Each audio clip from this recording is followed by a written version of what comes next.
Let's go to Jack Murphy Stadium. Dave Van Horn and Ken Singleton. At the Murph, the San Diego Padres are just taking to the field. And we're just about set for the start of tonight's ball game. A beautiful night for baseball out here. A much clearer sky than what we had last night. There is Shane Andrews, who will be playing at first base tonight with Henry Rodriguez out of action. Rodriguez traded for by the Expos to become the first baseman. Ken had a chance to sit and talk with him. I'm here with Henry Rodriguez, and Henry, I know it's got to be disappointing that you've become injured with the Expos. Maybe you can explain what happened and how long you think you'll be out. I'm really disappointed because I just got here and boom, disabled list already. I hit a foul ball about 15 days ago in LA, and I was kind of limping a little bit. And last day we played in Montreal. I hit a base hit right field, and then something popped inside my leg, and we went to the doctor yesterday, and they find out a hairline fracture in my leg, about 4 inches below my knee. So I'll be out for a couple of weeks, maybe 3, and then be back strong. So Henry Rodriguez is out and Shane Andrews is in. The 23-year-old will be seeing a lot of action at first base. He played there last night. He'll be there again in tonight's ball game. In the Thursday game, when Rodriguez had to come out of the game against the Cardinals, Andrews had started at third base and then moved over to first base when Rodriguez came out of the game. Here's Joey Hamilton, the starting pitcher for the San Diego Padres. And here's the lineup he'll face tonight. Lou Frazier, Jeff Treadway, and Will Cordero at the top of the order. This is the same lineup that beat San Diego last night. Moises Alou, Darren Fletcher, and Tony Tarasco in the middle third. Then Mark Gresselanek, Shane Andrews, and Pedro Martinez for the Expos tonight. So Hamilton ready to go. 24-year-old, 6'4", 220, throws hard. Looking for his first win of the year. His 0-2 had an excellent outing against the Expos in the most recent series at the Big O, but came away with a no decision. It was a ball game that at one time he had retired 17 straight. Some people, speaking of the Big O, those people must be here from the Big O. The Expos have some fans out here in Southern California. Lou Frazier, the batter. Frazier, a switch hitter, steps in, left-handed batter against the right-hander. Frazier hitting just 156. And with that pitch, we're underway at the Murph. Ball 1, no strikes. Frazier was on base with a walk and a single in last night's game. A strike called, and 1-1. Joey Hamilton, a #1 draft by the Padres in 1991. Frazier showing bunt, and he takes a strike, and it's 1-2. Well, Frazier has a way of waiting out pitchers and make sure they throw strikes, but Joey Hamilton has been one that's been getting the ball over. He's only walked one man in his last 20 innings, so he is throwing strikes, and plenty of them. Here's the 1-2 pitch, fastball up and in, and 2 balls and 2 strikes. Frazier is playing in center field for the injured Rondell White. Ball is fouled out of play. Rondell White is out of action with a left hamstring injury.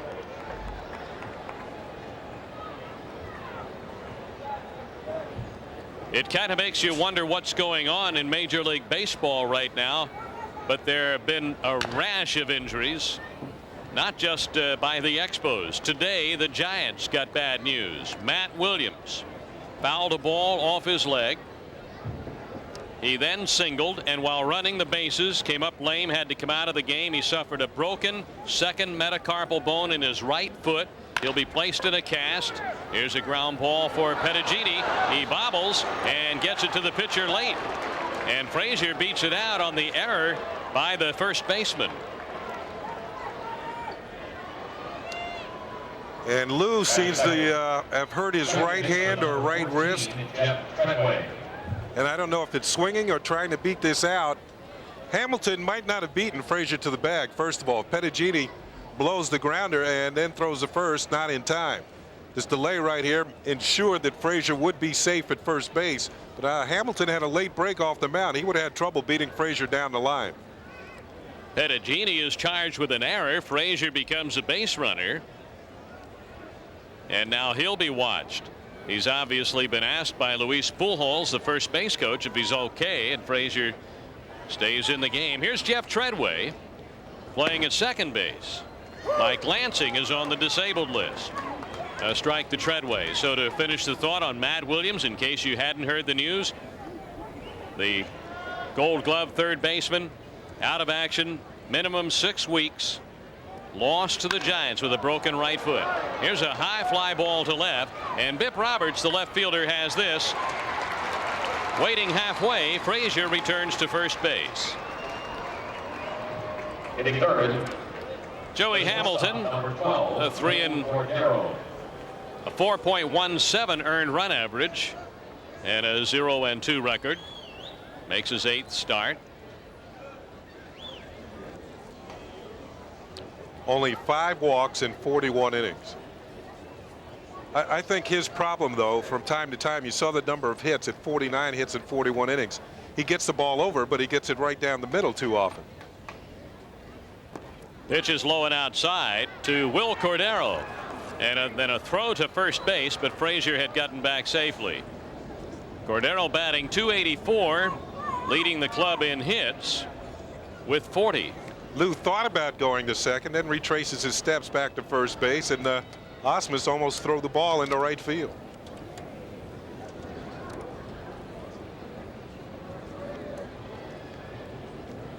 Here's the 1-strike pitch, and Cordero drives this ball to right field. Gwynn is back just short of the warning track and makes the catch. 2 down. That'll bring Moises Alou to the plate. Checking out the rest of the Padre defense, we mentioned Roberts in left and Gwynn in right. Steve Finley's playing in center field.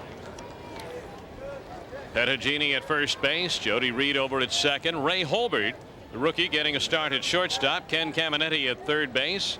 Brad Osmus behind the plate. Hamilton ready to face Alou. No score in the first with Frazier aboard. The Expos running game has been slowed considerably. The team has just 23 stolen bases. They've been caught 18 times. They've given up 35 stolen bases. And usually it's a big edge favor the Expos in the running game. The pitch to Alou, smacked hard through the hole on the left side, and a base hit.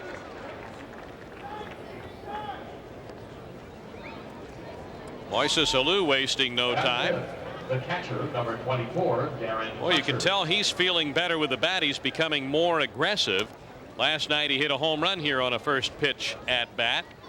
His first time up, and tonight first pitch and a base hit to left. And a 10-game hitting streak for Mo. Darren Fletcher, the left-hand hitting catcher, will bat, hitting .259 on the season.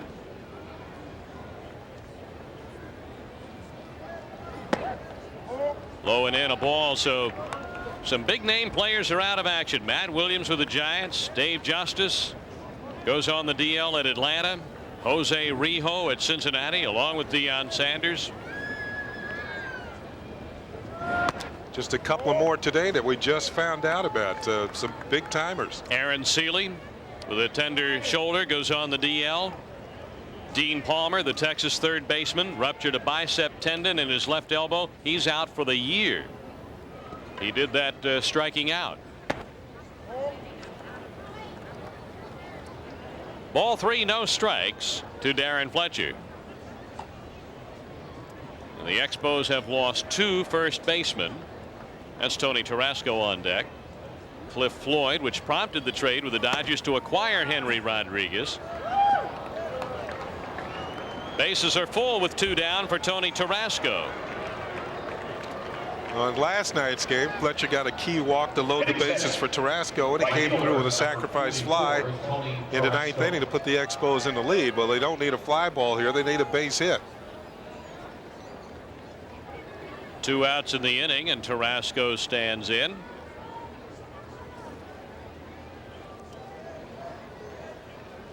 He's batting .291.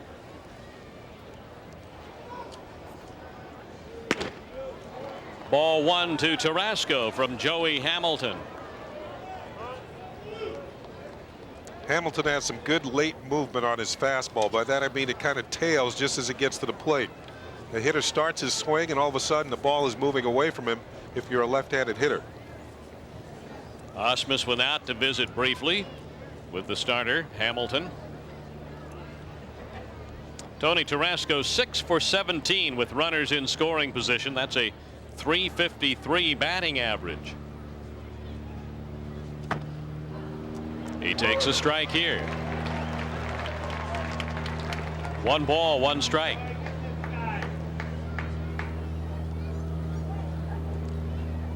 Talking to pitching coach Sonny Siebert of the Padres, he's mentioned his young pitchers have a tendency to get in trouble in the early innings and then they settle down. There's a good changeup in for a strike.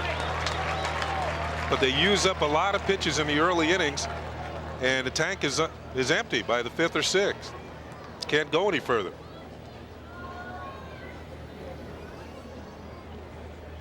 Well, after the off-speed pitch, let's see if he tries to blow one by Tony Tarasco. And the ball is tapped to the right side. Reed has this, throws to first. He would not throw Tarasco a fastball. The Expos lead 3 in the first, and the Padres are coming to bat. For your special day. Pedro Martinez on the mound, warming up, ready to go after the San Diego Padres. Let's check out their starting lineup. Bip Roberts is the leadoff hitter, then Steve Finley and Tony Gwynn. Ken Caminetti bats in the cleanup spot. Roberto Pettigini is hitting in the number 5 position and playing at first base tonight. Brad Osmus, then Jody Reed, then the rookie playing at shortstop with Cedeno coming out of the lineup. Ray Holbert batting 8th. And then Joey Hamilton, the pitcher, hitting 9th. And here's a look at Pedro Martinez. Pedro 3-0, 3-1 this year, but 3-0 lifetime against the San Diego Padres. Had a no decision in the start on the 24th. He and Hamilton matched up. Pedro went 6 1/3 innings, had 7 strikeouts, but allowed 9 hits and 4 walks in that game. So no decision from Pedro. He hasn't won since May the 13th at Shea Stadium. So he's been struggling of late. And 1 win in his last 5 starts. Number 10, Bip Roberts. He made a start last Monday against the Giants. And 3 pitches into the game with Darren Lewis at the plate, Pedro was warned by the plate umpire, Bruce Fremming. That was last Monday at Olympic Stadium. Pedro has really battled his control. He threw a pitch down and in. He threw a pitch up and in. Then he threw a pitch in the dirt. And then he was warned. There were no further incidences. And Bruce came to realize that Martinez was struggling all evening with his control. Bip Roberts, a switch hitter, batting .354, leading the Padres in hitting. Foul ball. Total of 45 hits.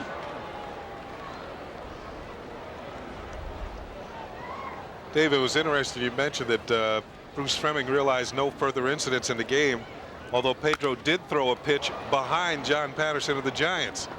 And I think Bruce realized that Pedro is just having all kinds of problems with his control, and maybe the warning itself was a bit premature. Right. Pedro, just 23, comes in with a 1-2 to Roberts. Low and inside. Roberts was originally signed by Pittsburgh. He was drafted by the Padres as a Rule 5 draft. And there are his numbers against the Expos. They're just tremendous. A high fly ball for Frazier in center field. 1 away. You notice the 2 home runs that Bip hit against the Expos. One of those was a grand slam here in the 9th inning with 2 outs. Bip with the count, put the count to 3-2 against Barry Jones, fouled off about 5 pitches, then hit a grand slam home run to win the game. And his reputation grew from there. A called strike on Steve Finley.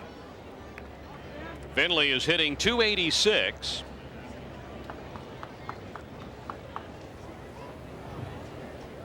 First inning and no score at the Murph. Breaking ball missed inside. Pedro Martinez up through the Dodger system. Started out with Los Angeles, of course, in their bullpen. and put up terrific numbers. Ball is bounced foul off to the right side, and a ball and 2 strikes. Coming out of the Dodger farm system, where he was a minor league player of the year in 1991. Joined the Dodgers in September of '92. Fastball by Finley and a strikeout for Pedro Martinez. His first of the night. 2 down, and Tony Gwynn will be the batter. Right fielder. Pedro shook off before he threw this fastball, so Darren Fletcher wanted something else, but Pedro knew what was best as he blows Finley away. Tony Gwynn hitting .316, and he takes a strike. A 5-time batting champion. Struggling a little bit with the bat right now. Gwynn's hitting just .143 against the Expos. He's just 2 for 14 against the Montreal pitching staff. Low and inside, a ball. Over the years, the Expos have had success pitching to Tony Gwynn. They've held his career batting average under 300. I thought you would qualify that because he is a 290 something lifetime hitter against the Expos, but I believe that's the only team that he's under 300 against. That's it. 2 balls and a strike to Gwynn.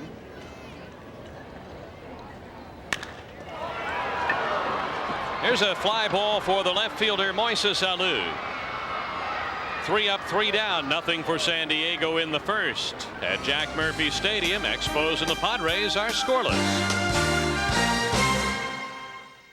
H, F, and G.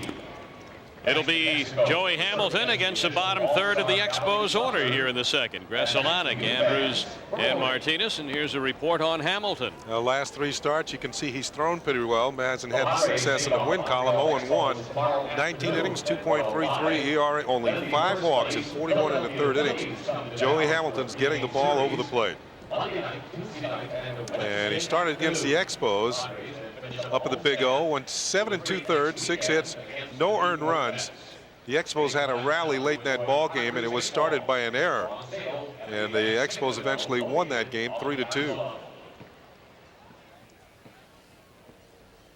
Joey Hamilton will face Mark Gresselanek. Leading off for Montreal. Mark's batting .266 with a home run and 8 RBIs. Mark Gresselanek. And with Andrews being played at first base and Sean Berry injured, Gresselanek right now is playing at third base. So Felipe Alou continues to plug a lot of holes, all touched off by the injuries to the right side of the infield. Cliff Floyd with a fractured wrist, Henry Rodriguez with a fractured leg, Mike Lansing out with a badly pulled hamstring on the DL. Well, youngsters like Gresselanek and Shane Andrews, who's on deck, are going to be force-fed for a while here. There are certain nights, I'm sure, where Felipe would have liked to have kept these youngsters on the bench against certain pitchers. 1 away here in the second. Or if they're struggling with the bat, be able to take them out of lineup for a couple of days and maybe use them in pinch hit situations and work them back in. But now he has to put them in there on a day in and day out basis.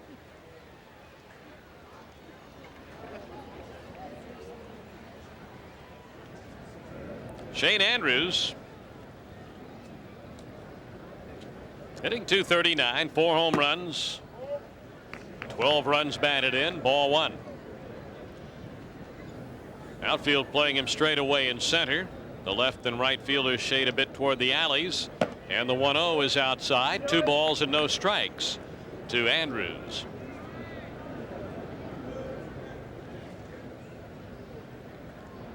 .6'4" right-hander fires, again missing outside, and ball 3.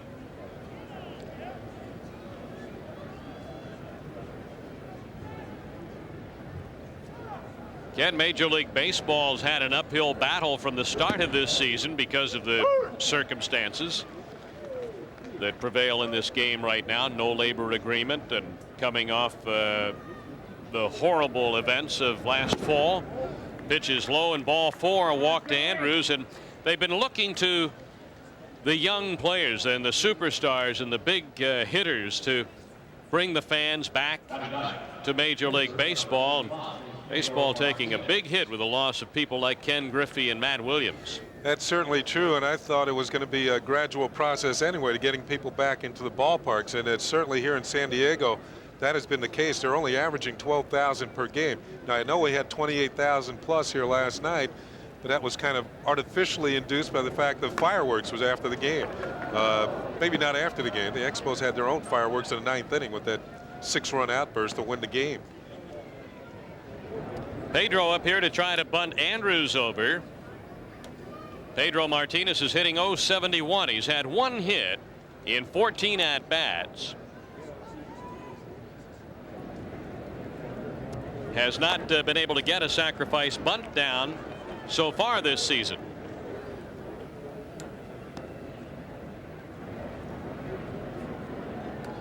Oh, and 2 the count.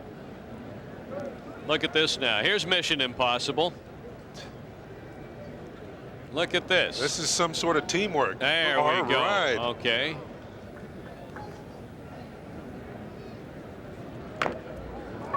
There's the bunt. Picked up by Caminetti. Thrown to first for the out, and Pedro gets his first sacrifice down. 5-4, and Andrews is at second base for Lou Frazier. Well, Pedro does get it down. Caminetti does not hesitate. All-star third baseman last year, knows immediately to go to first base. Breaking ball, good bunt by Pedro, sprints down the line. Caminetti, not even a look towards second. And that comes from experience, knowing where the ball is and how hard it's been bunted.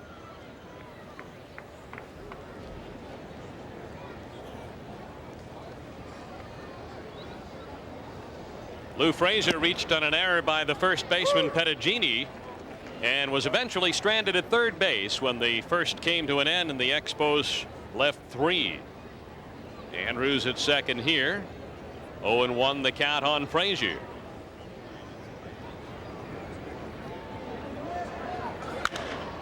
A ball hit foul down the left field line. Of course, up in San Francisco now with the loss of Matt Williams. More pressure for Bonds. More pressure for Glenn Allen Hill. Well, the Giants were in first place starting the afternoon, and they won today. So they're still in first place. But with the loss of Williams, you begin to think, how long can they stay there? The Rockies are right on top of them, and the Dodgers and these Padres are not that far behind. 1 ball and 2 strikes. The count on Lou Frazier, who has stepped out.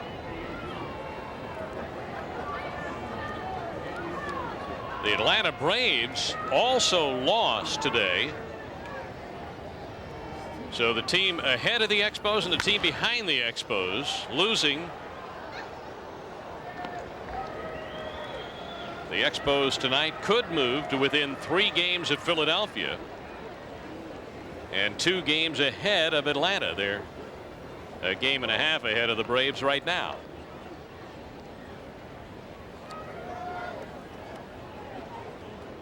A ball and 2 strikes to Lou Frazier. And Hamilton started off the mound. Kerwin Danley is the plate umpire. And I think he heard something from the Padre dugout. Well, after this pitch, Hamilton must have wondered if Lou Frazier and Kerwin Danley are not related somehow, but might have been a ball. 2-2 pitch. Bounced past the pitcher. Picked up by Reed. Thrown off balance in time at first base. That's a terrific play by the veteran second baseman Jody Reed, and the Expos leave Andrews. Midway in the second, Montreal nothing, San Diego nothing. Expos baseball on TSN. An update from baseball tonight. Tied 6-6. The White Sox, Detroit, until Dave Martinez with a 2-out grand slam home run off Joe Baber. First of the season. That's 33 grand slams in the majors this year. Right here, no score as the Padres come to bat in the second. Take a look at the scouting report on Pedro Martinez. Well, you can see how Pedro has struggled in his last 3 starts. Just look at the earned run average, 4.58. That is certainly not the way that Pedro usually pitches. 0-1 is his last 3 starts, and just been struggling to find a release point. I think tonight you check out the number of base on balls, number of wild type pitches within the zone, how often he gets the ball over the plate, and do you see that fastball sailing in on the right-handed hitter? 1 strike on the switch hitter, Ken Caminetti. He'll bat left-handed against Pedro Martinez. Caminetti hitting .305 and leading the San Diego club in total bases, 64, doubles with 10, tied for the home run lead with 5, and leading in RBIs with 24. Ball 1.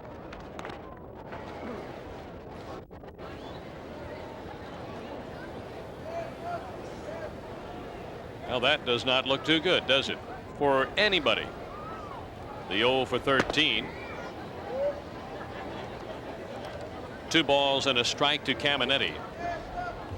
Well, last night, remember, I kind of wondered on the air if Caminetti had been a pitcher anywhere.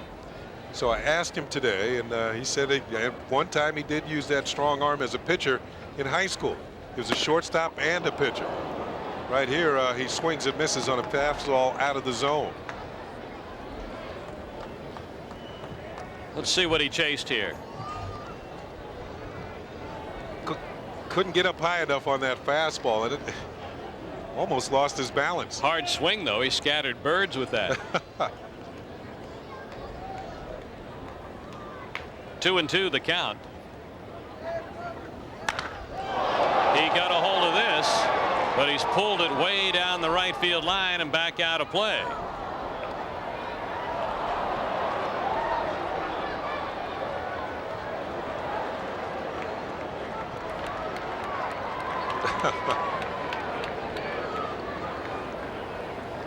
Well, somebody found it worthwhile to come out here tonight. Nice little scramble for that ball. In on his hands again, and a ball pulled foul.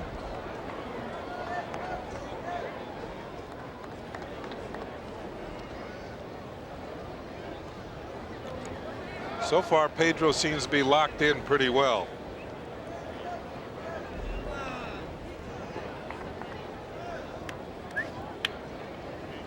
But when you're struggling as a pitcher, sometimes you fall in and out of your patterns and release point, and you can't throw strikes. There's a breaking ball and miss down and in. And if you're going to throw a ball, you want to make it look more like a strike.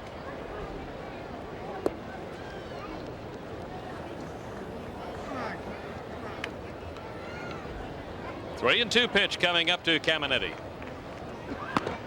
Oof. Good fastball there. That's the second strikeout for Pedro Martinez. Well, that's the second time he's challenged the left-handed hitter. This time it's Caminetti's turn, and he can't catch up to it. That's Pedro's #1 heater right there.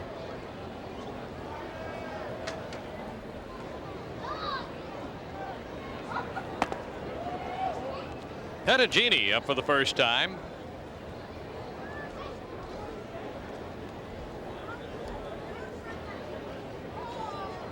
Batting .355 will break that down. Here's a foul ball out of play.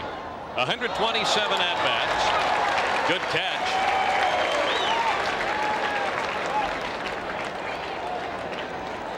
This might be the catch of the year. What a play. Here is the 1-1 pitch, and lifted high into the air. Lude coming in. Did we have that 2 catch? down. We have that fan making that Batting catch. 6, and a catcher, number 11. Brad Osmus will be the batter, hitting .316.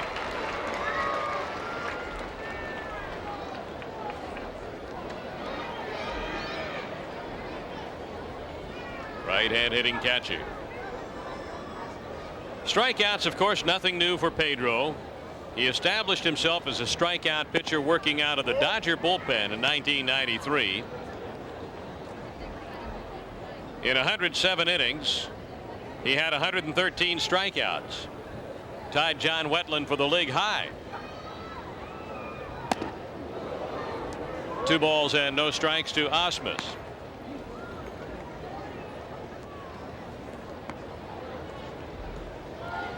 Let's check the speed gun.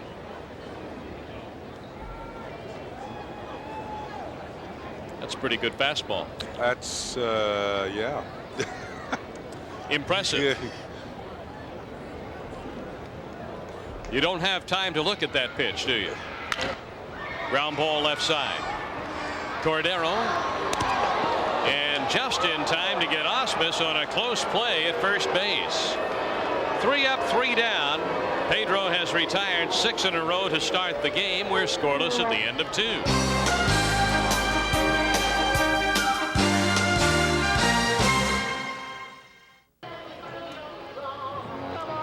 No score. The Expos and the Padres, middle game of the 3-game series. Here's that play at first base, Ken. I'm not sure what happened here. Well, Cordero, you see him double pump, and Osmus runs pretty well for a catcher. And Shane Andrews at the last pitch, kind of bit here, kind of stretched out to take the throw. I think he realized how close it was going to be. So the Expos got that out. Now they'll bat here in the 3rd with Treadway, Cordero, and Alou coming up against Joey Hamilton.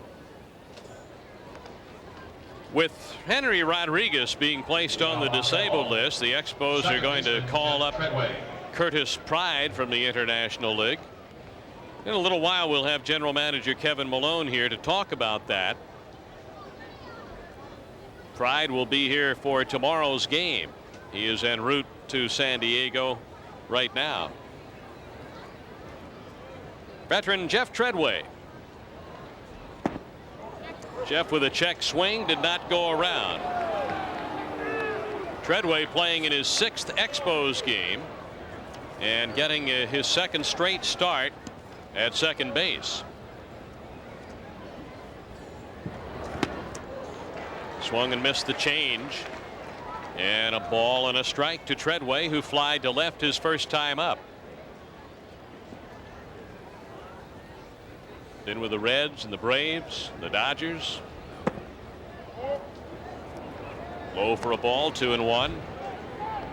Last year led National League pinch hitters with a .481 average.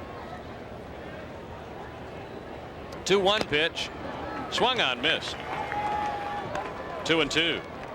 Treadway's going to be a good pickup for the ball club because he can come off the bench. He's used to doing that job, coming up in clutch situations late in the ball game.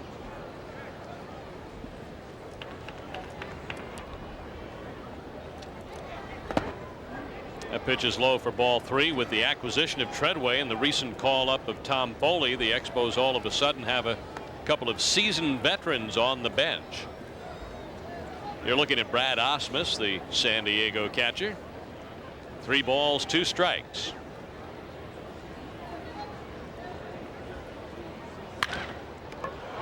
This is gloved by Hamilton. 1 away in the 3rd.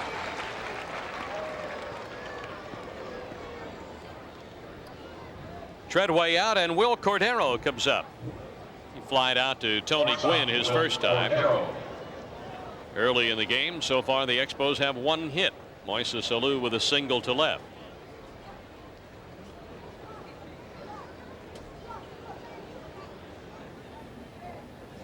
As you heard earlier, the Giants beat the Phillies 3-1, and in 10 innings, Houston beat Atlanta 2-1 today.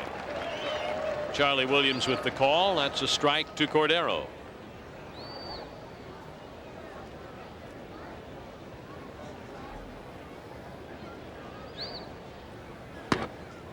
Over the outside corner, 0-2.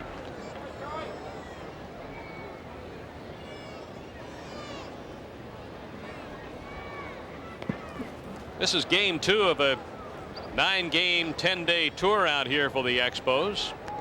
3 in each of the California cities, plus a day off next Thursday in San Francisco, which will be welcomed by the Expos. They really haven't had a day off since the 1st of May. There was a day off scheduled, but the Expos spent that on an airplane flying from Montreal to Chicago to Houston.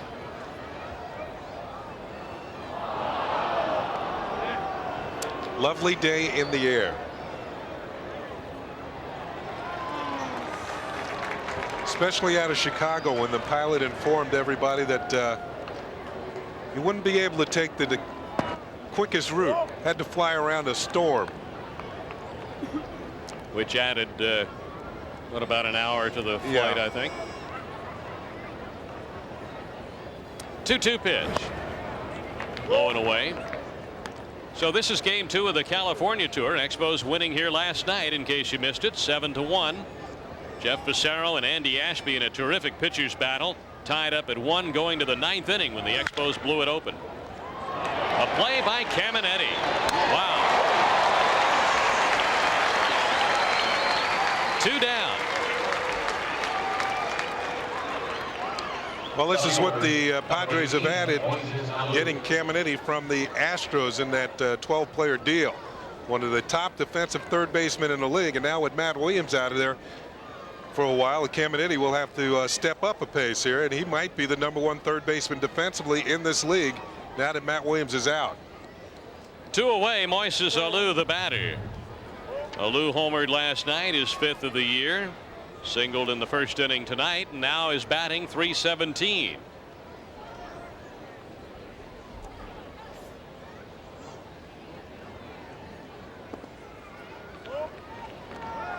Two balls and no strikes. Well, that's the pitch that Mo has talked about. He has chased that breaking ball in the dirt when he wasn't hitting well. Now he's starting to lay off of it. Woo! And can get a good rip at a fastball. I tell you, Hamilton has pretty good stuff. He's got a pretty good fastball. 2 balls and a strike. And there's a shot handled by Holbert, the shortstop. 3 up, 3 down for the Expos in the 3rd. So midway in the inning, no score in the ball game. The Expos have some people out with injuries, to say the least. Rondell White with a hamstring injury. Sean Berry with a groin pull. Mike Lansing on the disabled list with a badly pulled hamstring. And Luis Aquino out of action right now, but available with a hip flexor injury. So we had a chance to talk to the busiest of the Expos lately, trainer Ron McLean. Okay, the good news first, Sean Berry's about ready to come back with his left groin. He's probably about 90% now, and he'll be playing tomorrow. And also, Luis Aquino is able to play with his hip flexor. He's able to pitch now.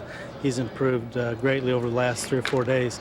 We're still working on Rondell White. We anticipate him able to play with his left hamstring strain on approximately Monday or Tuesday.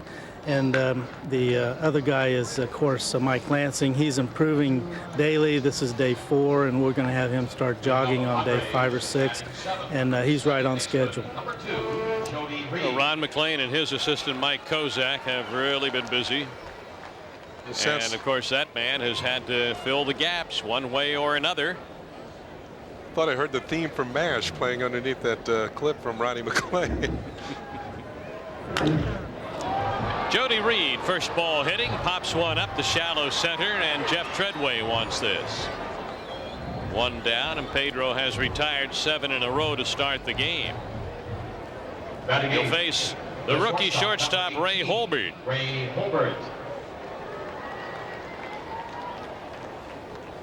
Holbert, who hit 300 at Las Vegas last year. Batting .182 right now. He's been in and out of the lineup. Of course, the Padres would like to play Andujar Cedeno day in and day out. But Cedeno struggled here last night, struck out 3 times, and tonight Holbert's in there. 1 strike on Holbert. You know, last night you and I, before we left the ballpark, had to fill out our ballot for National League Player and Pitcher of the Month honors.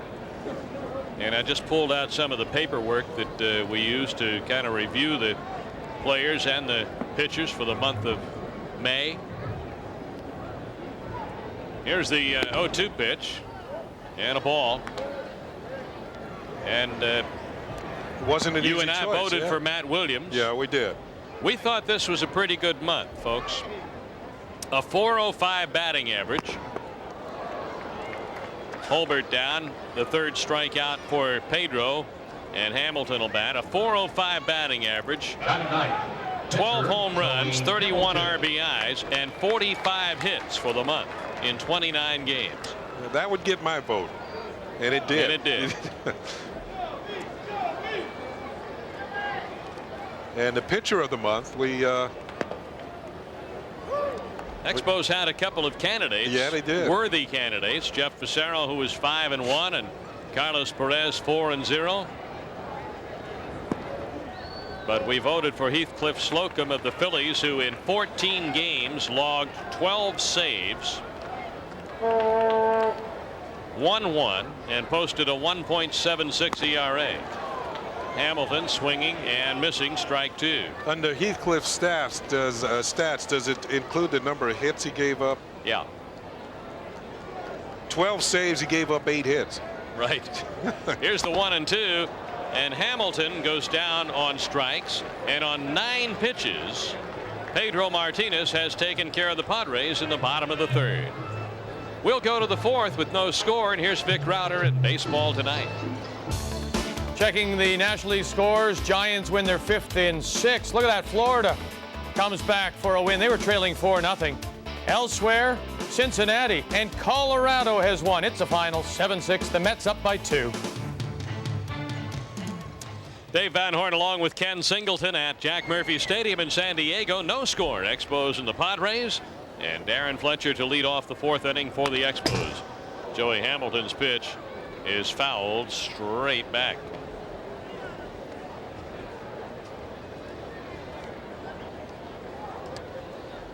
Fletch is starting to swing the bat the way he did in spring training. Hit the ball well in the spring. Hit the ball well last year. Sometimes has streaks though where he's real hot or real cold. And that is fouled straight back. 1-2.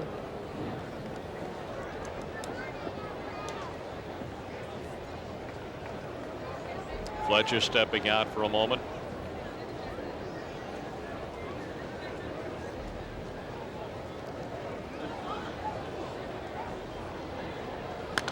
And a foul ball out of play. Still 1-2 on Fletcher.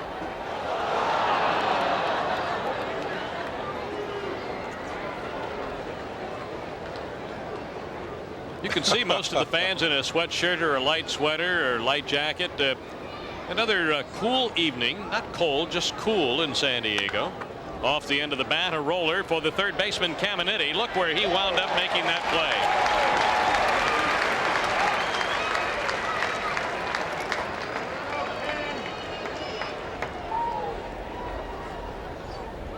They had given that left field line to Fletcher. Well, not only a strong arm for Caminiti, plenty of range as he cuts in front of Holbert. 360 and an accurate throw.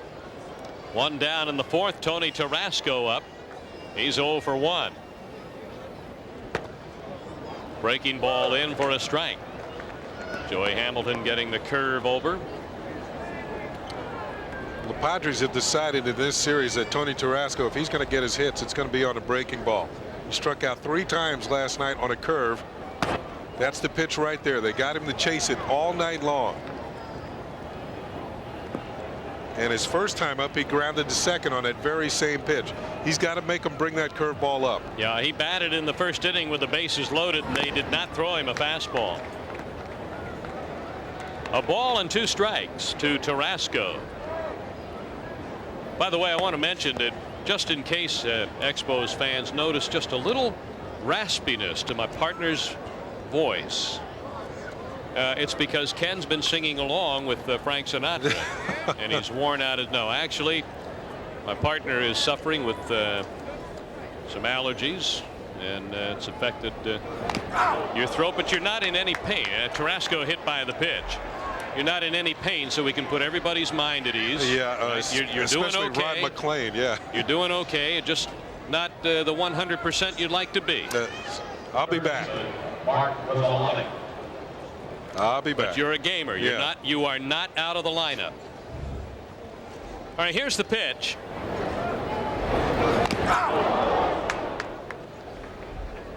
Well, Tony got a fastball finally, but not where he wanted it. It caromed off the arm and then hit the mitt of the catcher. So we got the double sound of the ball hitting Tarasco, him yelling "oh," and then the ball hitting the mitt. Gresolanic 0 for 1.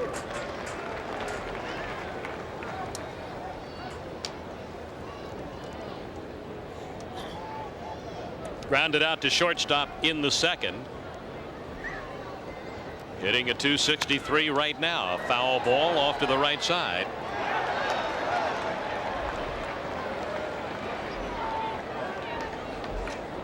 Two strikes on Mark Gresolanic. Shane Andrews will follow.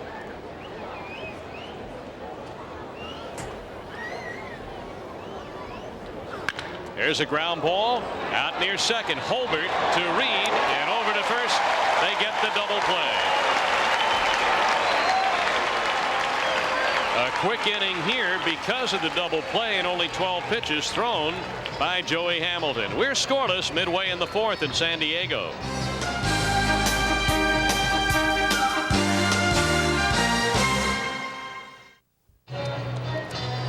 We're back at Jack Murphy Stadium and the Expos and the Padres with no score in San Diego with the top of the order coming up here in the fourth inning. Expos fans everywhere will recognize that man in the green jacket. Leading off the Padres. Now turning his back on us. You rascal, you. Buck Rogers, who managed the Expos from 1985 to 1991. Partway into the 91 season. Buck now scouting the West Coast as a major league scout for the Philadelphia Phillies. Teaming up with I believe Jimmy Stewart and Ray Shore. And then Buck Rogers, and those three cover the country for the Philadelphia Phillies. Yep, feeding information back to Lee Thomas and Jim Fregosi. He will meet with them when they come to San Diego. Actually, Buck is getting a chance to see the Expos, but he's really scouting the Padres because the Phillies are out here on the West Coast. They'll be coming down here to play San Diego, and Buck is doing the advance work. 1 ball, 2 strikes to Bip Roberts, who flied to center his first time up. Well, the Expos might be ahead of the game with Bip tonight. They've already gotten him out once.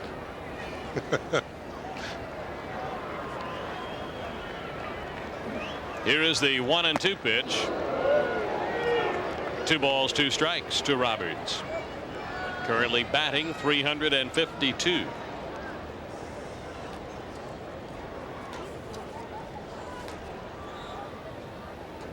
Two-two pitch.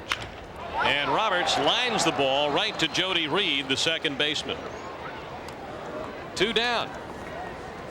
Fans right after the ball game will select the player of the game for the Expos on behalf of Obis Form, the back care experts. The Obis Form backrest support is made for people that sit. It's lightweight, portable, and offers comfort and relief from back pain. Available at Shoppers Drug Mart, Eaton's, and Canadian Tire. This ball lifted in the air, and Treadway settles under this, and Finley is out on a pop-up to Treadway. The cash donation will be made to the Canadian Special Olympics on behalf of the Expos player of the game and Obis Form. Well, Dave, so far tonight, Pedro has made things look pretty easy. Looks like he's got his mechanics under control, getting the ball where he wants to. Even moved Bip Roberts out before that line drive to second base for the first out of the inning. He has retired 11 in a row and has 4 strikeouts along the way. Gwynn lifts this ball high into the air, center field. Frazier back, turns, and gets under it. And with 9 pitches, Pedro has moved through the 4th inning. Nothing here for San Diego. It's on to the 5th at the Murph.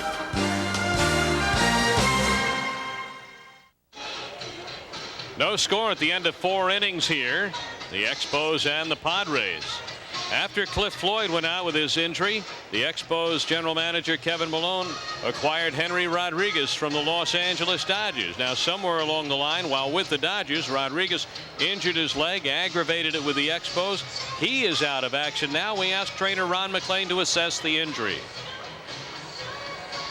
Henry Rodriguez suffered a hairline fracture of his right tibia, and it was done in Thursday's game. We had him x-rayed yesterday, and we found the injury, and he was placed in a walking boot type splint, and he's able to take it off and do therapy and so forth. But he's going to be in this for approximately 4 to 6 weeks, and he's going to be out for a while. Ron McLean on Henry Rodriguez. Here is a shot hit by Shane Andrews. Diving stop by Ken Caminetti, who's putting on a show tonight at third base. Boy, he may be really displeased with that 0 for 14 at the plate, and he's taking it out on some hitters defensively. Well, that's what you'll get from a veteran. He does not let his hitting distract from what he does in the field. We've seen that from Tim Wallach years ago. Every once in a while, younger players will carry what they do at bat into the field with them, and all of a sudden you have somebody who's not playing defense as well as not hitting. Pedro Martinez got the sacrifice bunt down his first time up. Here he grounds the ball right at second baseman Reed. And 2 quick outs here with 2 pitches.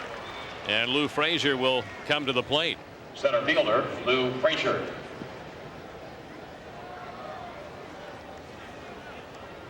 Joining us in the television booth, general manager. Right there he is, ready to say hello to all of his Kevin, friends. if you look to your right there you and fans, the general manager of the Expos, Kevin Malone.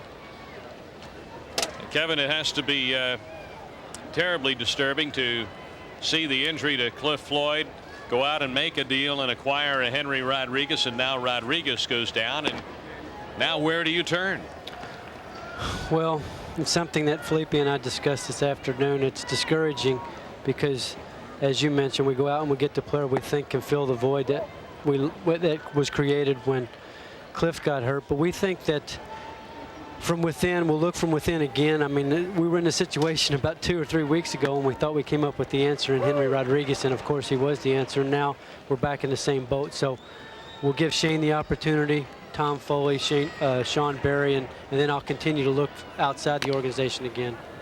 Foul ball off to the right side, off the bat of Lou Frazier. In the meanwhile, we understand that Curtis Pride is en route and will be available to the club tomorrow. So he will fill out, be in effect the 25th man on the roster. But as Felipe said, and you have just underscored, it'll be Shane Andrews, and on occasion Tom Foley and Sean Berry to do the job at first base. Well, I'll look around again, but it's awful hard to fill the same void over and over. Look at this guy. You're Caminetti again. Didn't get the call. Frazier stopped, and he's out at first base because he didn't run. He thought Caminetti caught the ball on the fly. The third base umpire, Rich Rieker, indicated that Caminetti did not, and he gets a standing ovation. What a play again by the third baseman. No score midway in the 5th. Ken Caminetti is going to lead off the 5th inning for the San Diego Padres. He has put on a tremendous show in the field. Look at this play on Lou Frazier as Frazier hit a one-hopper to Caminetti. And now he gets a hand as he steps in here. Struck out his first time up, is hitless in his last 14 trips, and takes a pitch from Pedro for ball 1. Pedro has been perfect through 4 innings. No score. Pedro's thrown 45 pitches. And here's the 1-0 to Caminetti, and fouled out of play. We have already talked about Ken Griffey Jr., of course, Dave Justice on the DL, Jose Rijo, Deion Sanders, Matt Williams today, Dean Palmer today, Cliff Floyd, Henry Rodriguez. On and on goes the list. What is happening, Kevin? Well, Dave, I think it's I think you're seeing ramifications of the strike. You got a prolonged off season. Players had more time in the off season. We had a shortened spring training, and then we have less off days. So what you're seeing is that players are being taxed or push to the physical limits. And when you push yourself as much as we're pushing these players after all the off time, then the shortened spring training, and now the limited off days, I think these guys are getting tired, and when you get tired, you're going to see injuries. A fastball by Caminetti. Pedro continues to be able to come up with the big pitch. First baseman. And usually it has been the fastball here so far early in the game. The second time he has blown one by Caminetti, just about the same spot, about letter high. So if he's sticking with the scouting report, you don't want to change it. No. That's strikeout number 5 for Pedro, and he threw that pitch at 94 miles an hour. Pedro today, I talked with Pedro before the game a little bit about the fine he received yesterday, which I'm very unhappy about. I think it was totally unwarranted. This is because of the warning in last Monday's game? No, they told me it goes back to Houston when he hit Luis Gonzalez. And they fined he and Kyle both $500 for what took place. And I think in Pedro's situation, it was unwarranted. And then I talked to him before the game today. He is very focused, and he said he was going to go out there and pitch his game, and he looks like he's doing what he set out to do. Treadway with the play. 2 quick outs here in the 5th inning. And Brad Osmus will come up for San Diego. He's 0 for 1, having grounded out his first time. Boy, I should say he is focused. Perfect now for 4 2/3 innings. Well, Kevin, I got to agree with you because Kyle was the one who was thrown out of that game. So why should their fine be equal at $500 apiece? I don't think Pedro should be fined whatsoever. Not at all. They talk about, you know, the problem is I think he's being singled out. He's got a reputation now that he pitches inside. He's only hit 2 hitters all year. He hit the first batter he faced in Pittsburgh, Jacob Brumfield. Then he hit Luis Gonzalez. He went like 120 something hitters without, you know, from the first hitter hits batsman to the second hit. And because he's got a reputation of pitching inside, now we're going to be looking for him to hit people. I think it's unwarranted, and I don't really appreciate what's going on right now. And when he's only 23 years old, you know it's got to affect him. He's not, you know, like a seasoned veteran, 31, and just put this aside and say, well, I'm going to go out here and pitch. They can find me all they want. This is a young man trying to come into his own as a major league star. This is his approach. He pitches inside. It's part of his effectiveness. Last year he got on a roll because he controls the inner half of the plate. Hitters don't like that. And of course, when you pitch on the inner half of the plate, you're going to hit some people. But I believe it's unintentional, and you know, I believe they're singling him out right now, and I just don't appreciate it. On 11 pitches, he has gotten through the 5th inning. That's strikeout number 6. Pedro Martinez is perfect through 5 in San Diego, and we are scoreless. In the American League tonight, Dave Martinez 2-out grand slam for the White Sox as they win. Gary Gaetti with a 2-out solo home run to give KC the win. And Minnesota 4-0 over Texas. No score in Expos and the Padres. And last night we had a pitcher's battle, Ashby and Facero. Tonight it is Martinez and Hamilton. The June draft. And it resulted in the Expos selecting as their number 1 pick Mike Barrett, the shortstop from Pace Academy down in Atlanta, Georgia, an 18-year-old.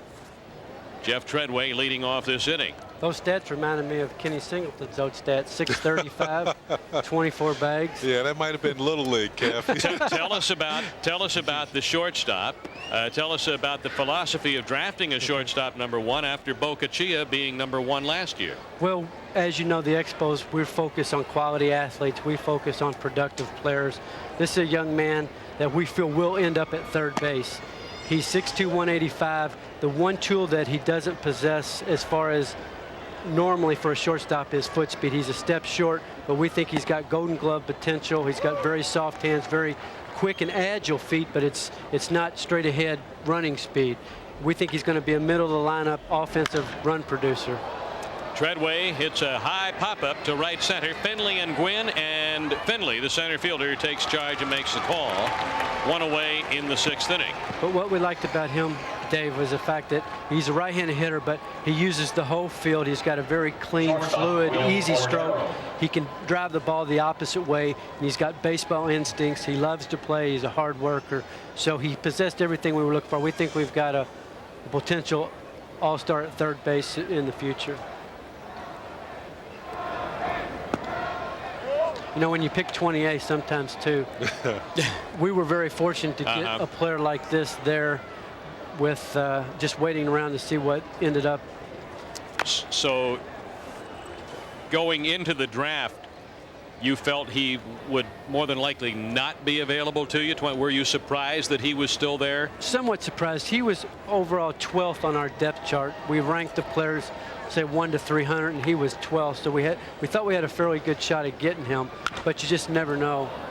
A drive to right field. Gwynn is waiting. 2 away here in the 6th inning with no score. And Moises Alou will come to the plate.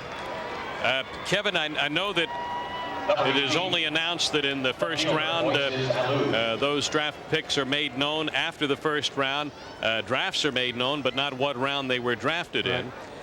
What else can you tell us about the draft? Let's start with Canadian talent. We do know that there were, I don't know what, 8 or 10 Canadian players that have been recommended for the draft, either by the Scouting Bureau or by your own people. And did the Expos indeed draft any Canadian talent? Yes, we were fortunate. We felt like we've got a quality young Canadian player by the name of Pierre-Luc Laforest. He's a left-handed hitting shortstop right now, but we believe he's going to be a third baseman. He reminds me of Greg Colburn as far as he's a strong, solid, well-built young man, but got very good hands, quick hands, and strength. Got a solid average arm. We think he's going to be a third baseman with a left-handed power bat. So we were excited to get him in the 16th round.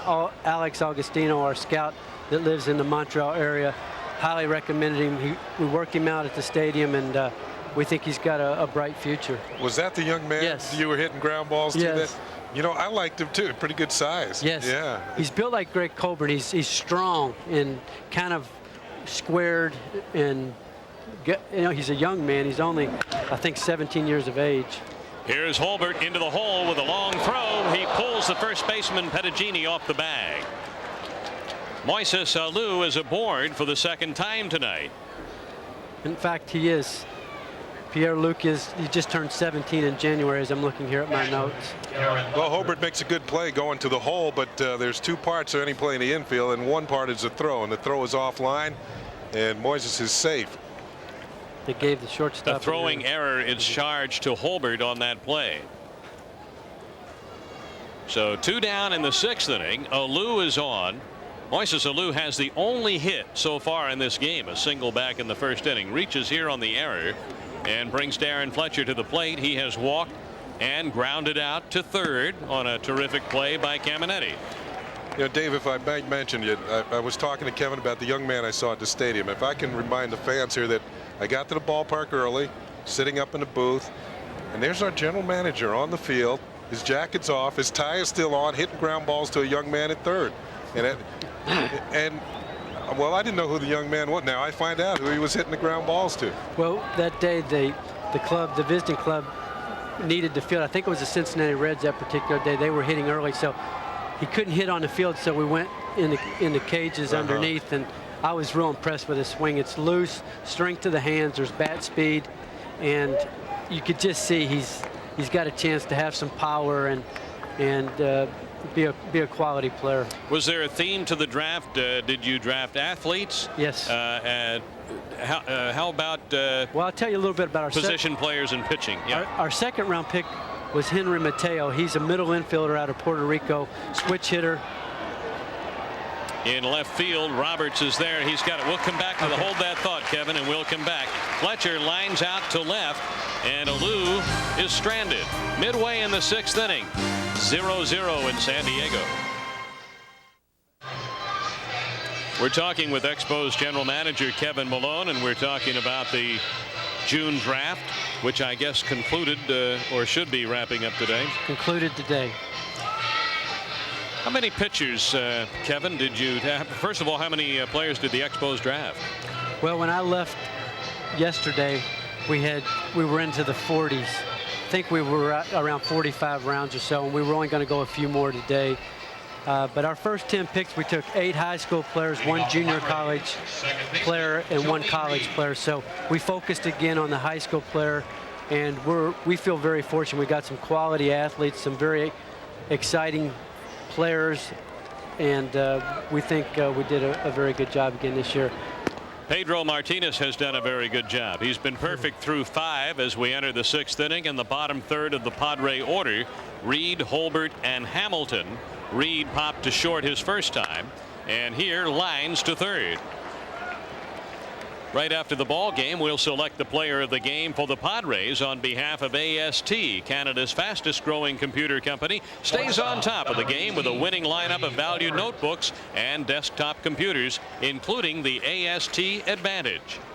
A cash donation will be made to the Canadian Special Olympics on behalf of that player and AST.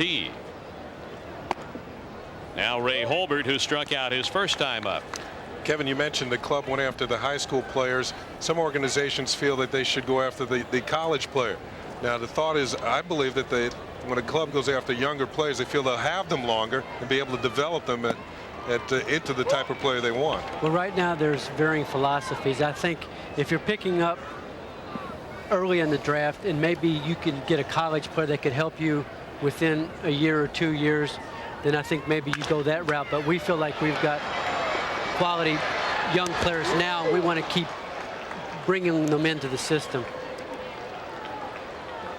Ground ball there to Treadway, 4-3 for the second out of the inning.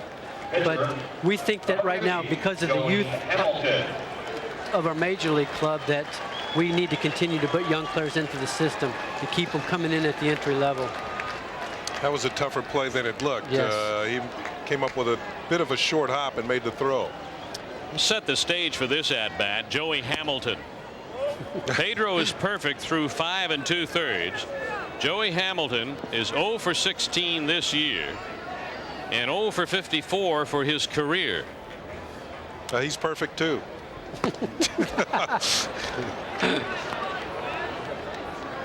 He has already, it's an unofficial baseball record, but he's already passed Don Carmen's start of career 0 for 48. Hamilton is 0 for 54.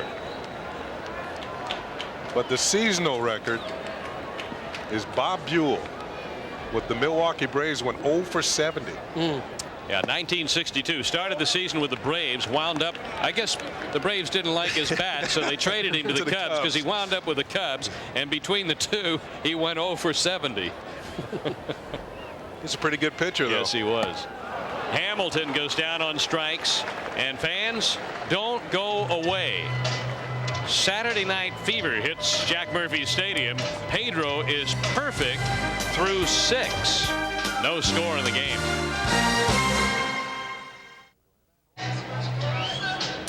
Dave Van Horn along with Ken Singleton, and joining us in the television booth, Expos Vice President and General Manager Kevin Malone. No score here. Let's check out the starters. There's Pedro and there's Joey Hamilton, Ken. Well, the key number with Pedro, I believe, is the 65 pitches through 6 innings, and that's a pretty good number right there. He should have plenty left in the tank. Hamilton has gone a little further, 89 pitches, and Pedro is getting out of innings with about 10 pitches, 10 or 11 pitches. That's pretty good. Tony Tarasco 0 for 1 and hit by a pitch his last time up. Ball 1 to Tarasco, who's hitting .289.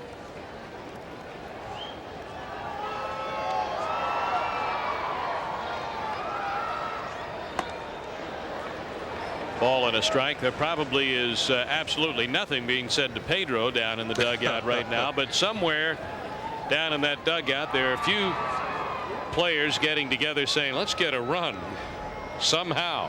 Let's get one.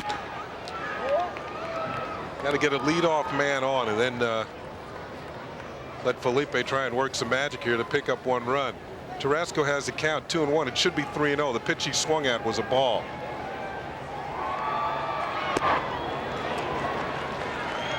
That might have been 2.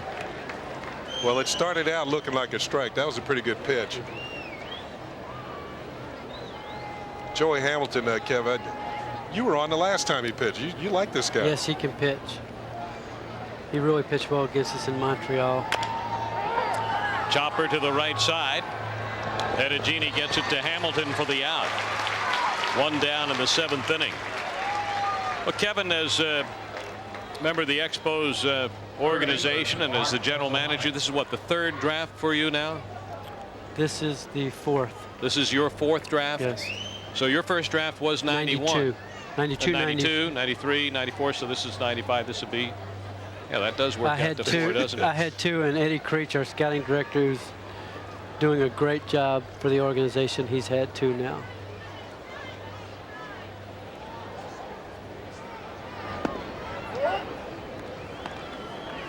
Do you remember, I'm sure you do, do you remember scouting Joey Hamilton? Yes, I do. Georgia Southern College. He was about the #1 collegiate pitching prospect in that draft of 91, wasn't he? Yes, I remember. It's funny how you remember certain things. I saw him down at FIU, Florida International University down in Miami. And you go down to the bullpen, you want to watch how a guy warms up, what he does in preparation to get ready to pitch a game. That's a beautiful pitch right there. 91 miles an hour. Peas at the knees, they used to say. Was that your first look at him? Yes, well, I'd seen him as an underclassman. The thing about Joey was that you knew he was going to go in the first few picks. You just weren't sure exactly where. And he had a good breaking ball. He had the above average fastball, but he had a feel for pitching. And I think that's the thing you look for in pitchers is can they use their stuff? Pitch is fouled at the plate. 2 balls and 2 strikes to Mark Gresselanic, who has grounded out twice, once into a double play. Oh, we just saw Hamilton work both sides of the plate on the last 2 pitches. In and out, up and down, move a hitter off the plate. That's what you call pitching, not just throwing the ball.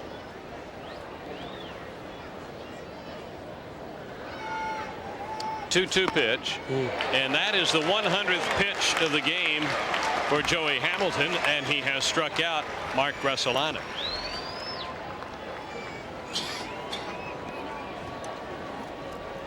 Shane Andrews has walked and lined out to 3rd.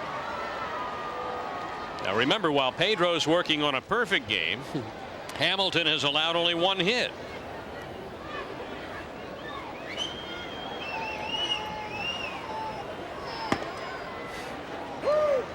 Kevin, you're known to all of us as a Kentucky Colonel, but you were born right here in this city. Yes, I was. My father was in the Navy here. I didn't live here very long. I was here about a month.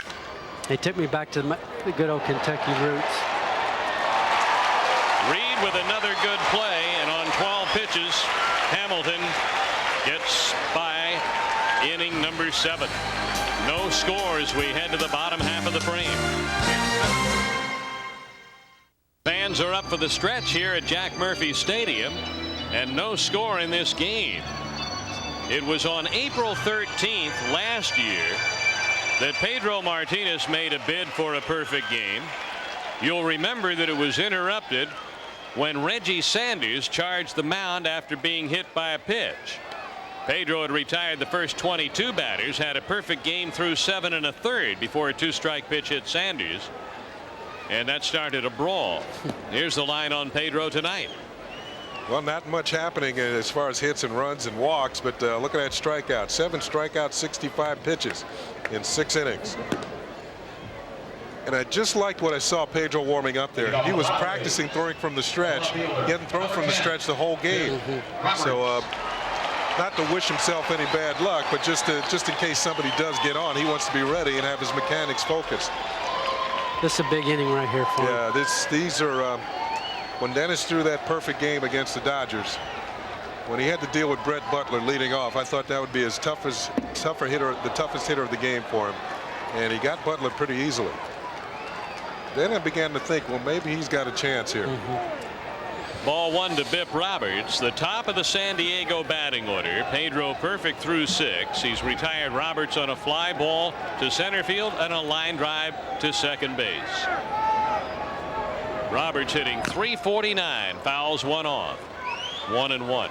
Pitching coach Joe Kerrigan was making an interesting point about Bip Roberts, and one of the reasons why the Expos have had trouble pitching to him. Because he is short and compact and has a compact swing, the strike zone that Roberts presents is small. Here's a ball hit into the air to left center, and Frazier is under it. 1 away in the 8th, and Steve Findlay will come to the plate. make it the Center fielder, 7th inning. Steve Finley. That's wishful thinking, Dave. And well, what I did, I wrote down that, well, I just messed it up is what I did. Steve Finley, the batter, has struck out and popped up. Don't you hate when players make excuses? So I'm not going to make any excuse. No, we all make mistakes. Well, the way Pedro's going tonight, it doesn't look like he's going to make many. One thing you watch for, not only how the guys, when Pedro gets him out, but how they make outs. That was a lazy fly ball off the bat of Bip Roberts, so he was late on that fastball.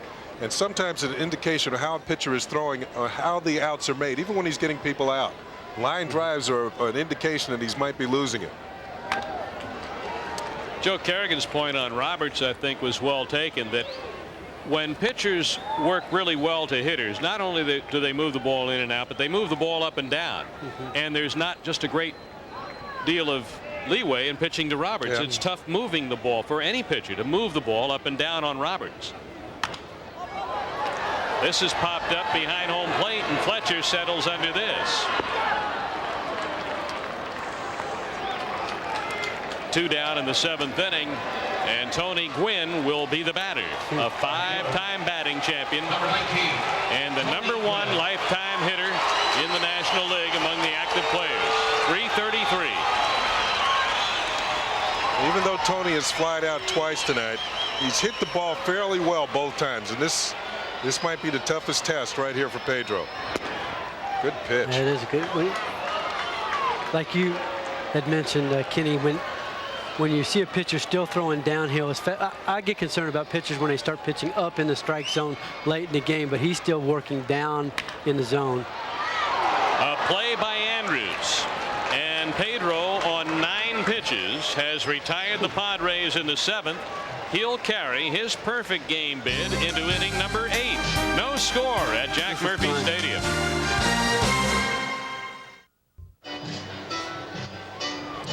No score through 7. We go to the 8th inning.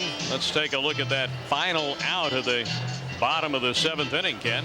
Well, here's where the score of the game dictated where Shane Andrews is playing at first base. Now remember, there's no score in the game, so he has to guard the line against an extra base hit. The Expos are up by a couple of runs. That might have been a 2-base hit for Tony Gwynn. There's Tommy Harper schooling another young player. Number 45, Pedro Martinez. Pedro Martinez got down a sacrifice bunt in the 2nd. He grounded out in the 5th.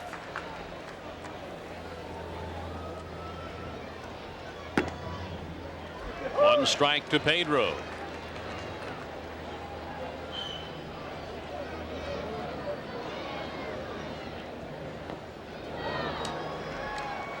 Oh, 2. The way Pedro is going right now, you almost wish that he would make it out, get back to the bench and sit down. But the club needs some runs.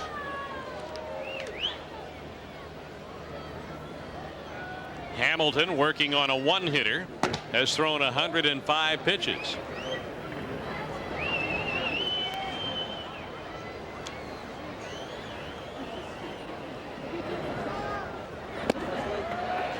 Pedro goes down on strikes. It's the 2nd strikeout for Hamilton. He got Gresselanek in the last inning. See, people will watch Pedro, but people won't say anything to Pedro.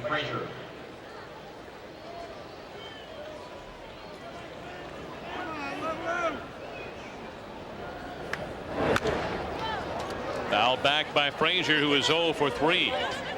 The Expos had an opportunity in the 1st inning when Frazier reached base on an error by Pettigini, the first baseman.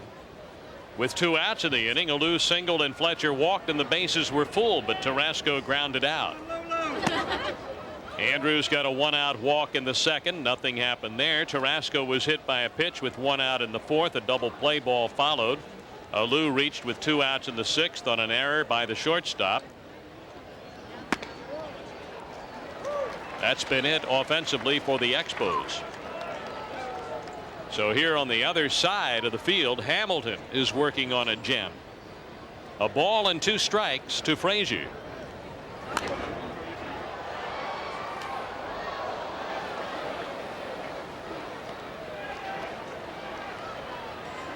Hamilton is big and strong, 6'4", 220. So at 110 pitches, Ken, you figure he is still out there for a while. Well, you don't want to go much past 120. I think nowadays that those high pitch counts that we talked about in the past are a thing of the past. Randy Johnson, the only pitcher last year to throw 150 pitches in a game. And just as few as 3 years ago, there were about 10 pitchers who did that. They just don't do that much anymore. Ball lined softly out into right center, and a base hit for Frazier. The second hit allowed by Joey Hamilton. Now the ball got away from the Padres when they threw it back in, but Frazier's at first base with 1 out. Now, one of the aspects of the Expos offense, and we've talked about this the last few nights, that they have not been effective in using, is the running game. What do you think Felipe might try to do to take advantage of Lou Frazier being aboard and no score in this game in the 8th inning? Well, Dave, it's a situation where the running game might have to be pressed into action, put some pressure on the Padres defensively, and if anybody can do it, it's Lou Frazier.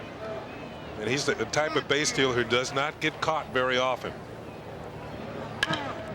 This ball is poked into center field. Finley is there and has it for out number 2. Treadway is retired and is 0 for 4 on the night. Frazier is still at first, and Will Cordero will be the batter. This is where Cordero has really had some shining moments throughout 1993 and sporadically 94, I should say, and sporadically here in 1995. You know that Felipe would just love to see Frazier in scoring position for Cordero. Cordero really started to come into his own back at the tail end of 93. Had some big hits against the Phillies as the Expos were chasing down the Phillies that year. And I think it really was a boon to his confidence, because last year started off a little slow, but it was this time of year where he really got hot. He had 12 of his 16 home runs in the month of June and July. In the late innings of tight ball games, the Expos couldn't wait to get Will Cordero to the plate with somebody in scoring position.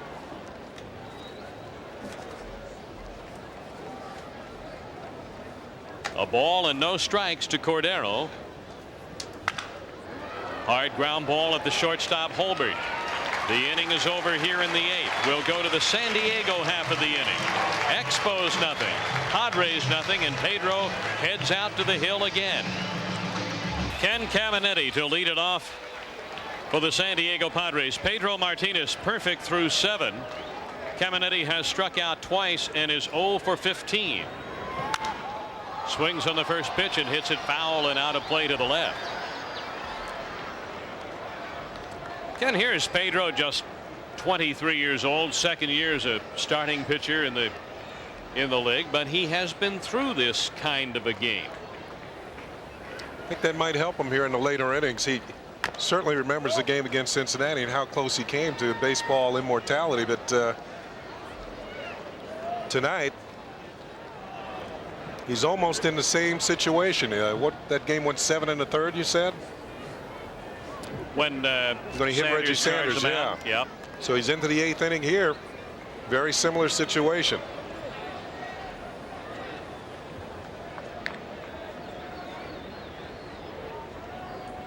Pedro carried a no-hit bid through 8 and lost his no-hit bid in the 9th inning of that game last April 13th. 0-2 pitch. Ooh. Ball 1. 1-2.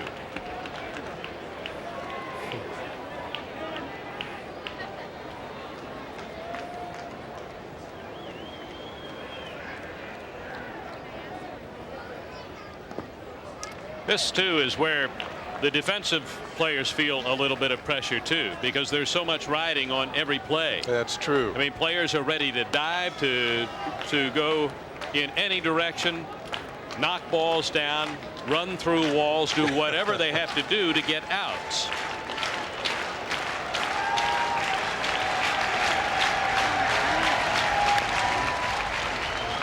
I remember after the Dennis pitched his perfect game against the Dodgers, Spike Owen was playing shortstop that day, and Spike said he was very happy that the last out was a fly ball, because infielders are under a lot of pressure, not only to catch the ball but to throw it to first. Fastball inside. 3-2.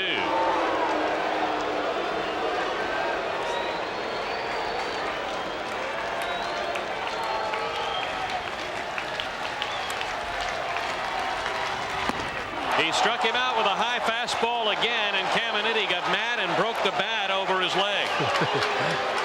He's a tough competitor. He's so intense. I really like him as a player. He's a complete player. He's a competitor. Well, I think he knows he chased ball 4, and it would have helped his club out. Well, that's the third time Pedro's got him on that pitch, kind of up and in. 3 strikeouts for Caminiti tonight, all in the same place. So you're going to have to bring something extra to the dance to get that pitch tonight. First ball hitting. Pedagini pops it up. Bressolonic.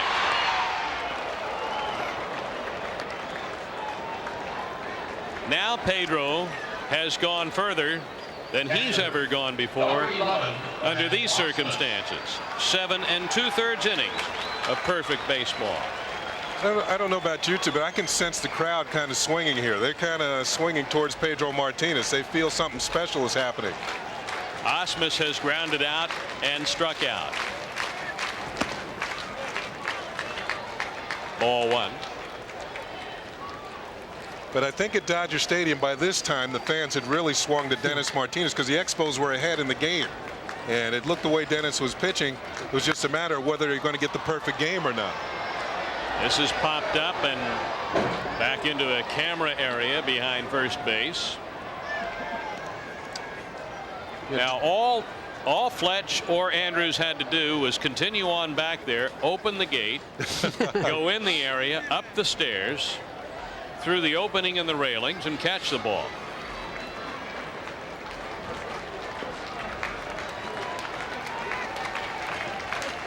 One and one the count on Osmus. Felipe in on every pitch, every situation in the game, moving a fielder. That was Tarasco in right field. He moved him off the line just a little bit more. By the way, Pedro's now thrown 85 pitches. Tarasco, the right fielder, just moved by the manager. 1 and 2, 2 outs in the 8th. In the air, right field. Tarasco's there. Pedro Martinez is perfect through 8 innings in San Diego. There is no score in this game.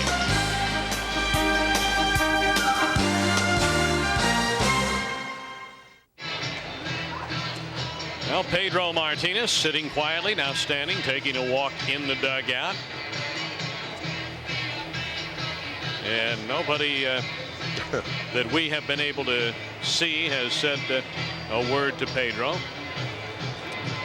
Might be the loneliest man in San Diego right now. See, they're not even looking at him. Left fielder, Moises Alou. So you look at the rest of the dugout, it's as though Pedro isn't even there.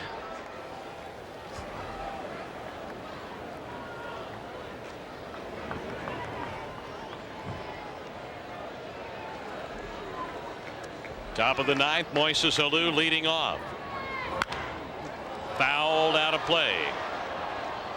Alou 2 for 4 last night, including a home run and a big hit in the 6-run 9th inning. So far tonight, 1 out of 3, a hit back in the 1st.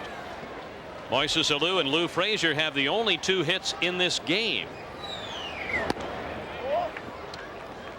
Well, last night we saw the Expos score in the 9th inning to make Jeff Pissarro a winner. Jeff had been taken out of the ball game, and the Expos were batting in the top of the 9th. So a similar situation for Pedro here. Although he's going to pitch the bottom of the 9th for sure.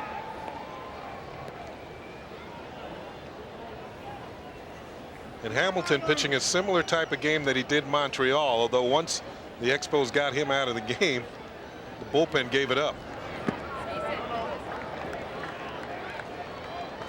Here's a key pitch right here, 3-1. Hamilton does not want to walk Alou to lead off the inning, because he's putting the potential winning run aboard. So he wants to throw a strike here.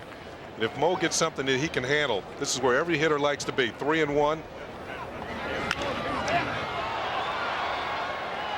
He's a little late, which tells you that Hamilton still has pretty much on his fastball. But still, I think it favors Moises Alou here, 3-2. Hamilton still has to throw him a pretty good pitch to hit.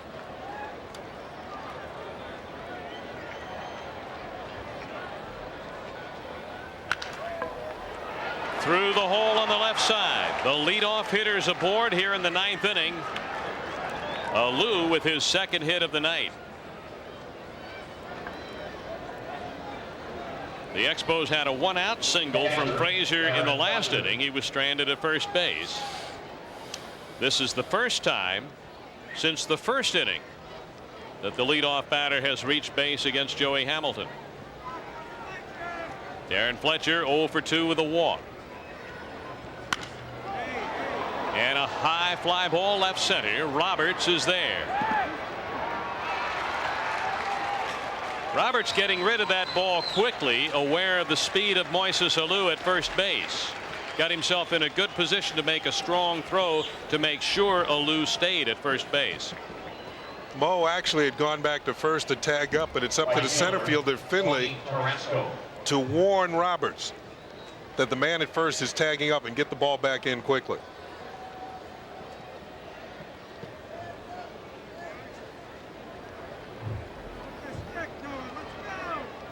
Carrasco 0 for 2 and hit by a pitch. Double play depth on the San Diego infield.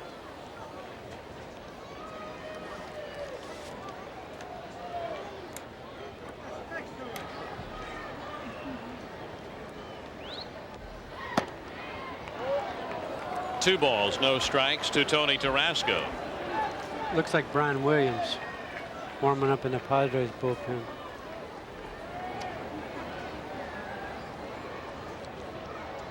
So you can think what Bruce Bochy is thinking about, that his pitcher might be getting up near that pitch count where they think about taking him out of the game, even if he is pitching a shutout. 2 balls and a strike.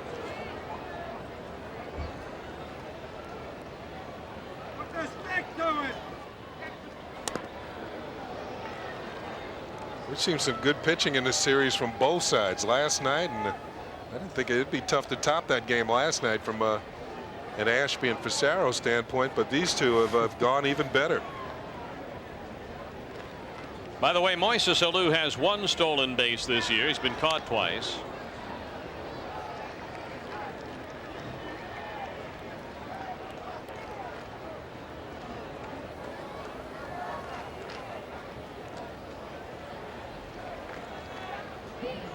Right now, Mo's bothered by that tender hamstring. He's not quite at 100%. Of course, Joey Hamilton and the Padres don't know that.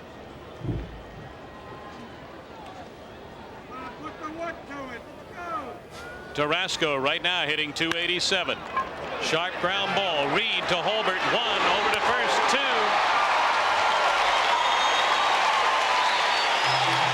Carrasco hits into the inning-ending double play.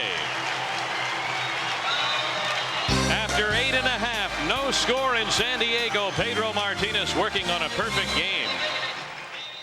Into the bottom of the 9th inning. He has been perfect through 8, has thrown 86 pitches, and he's been just tremendous, Ken.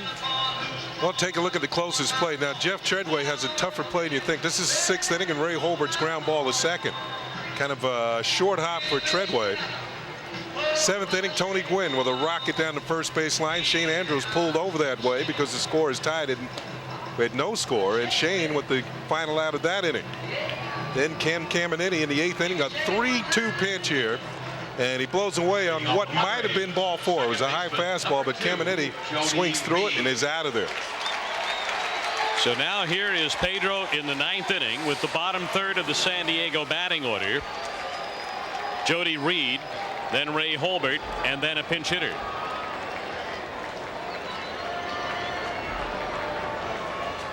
Reed hitting .182. Ball 1. Reed has popped up and lined out. A line drive to third base in the 6th inning.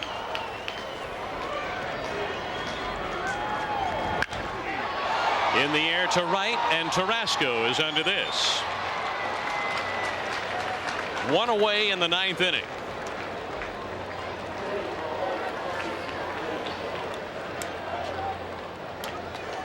Now, when you think in terms of pitches thrown, Pedro's in good shape.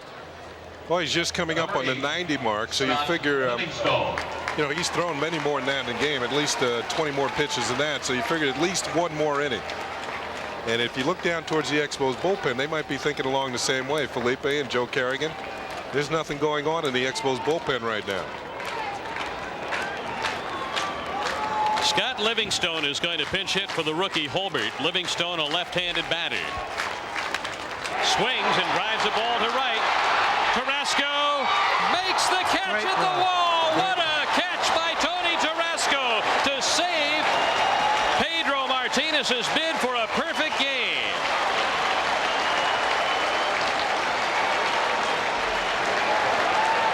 But Pedro looking out towards right field and maybe trying to get the attention of Tarasco. Tarasco might be shaken up after making this play. Now remember, you didn't get to see Tarasco do too much of this because he didn't play much with the Atlanta Braves, but we see what type of player he is. Stretched out to the max, up against the wall, and might have hurt that left shoulder. Look at Pedro Martinez looking out towards right field, watching his right fielder go after this fly ball to right that might have gone out of the park. And a tremendous catch by Tarasco in right field. 2 down. Eddie Williams to pinch hit. And he hits one foul out of play to the right. He's batting at .268. He's hitting for the pitcher Hamilton.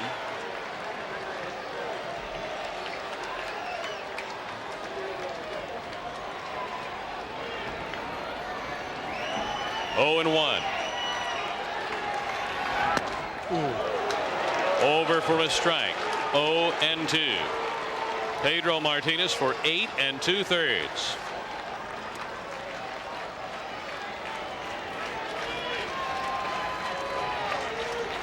Two outs, 0-2 pitch.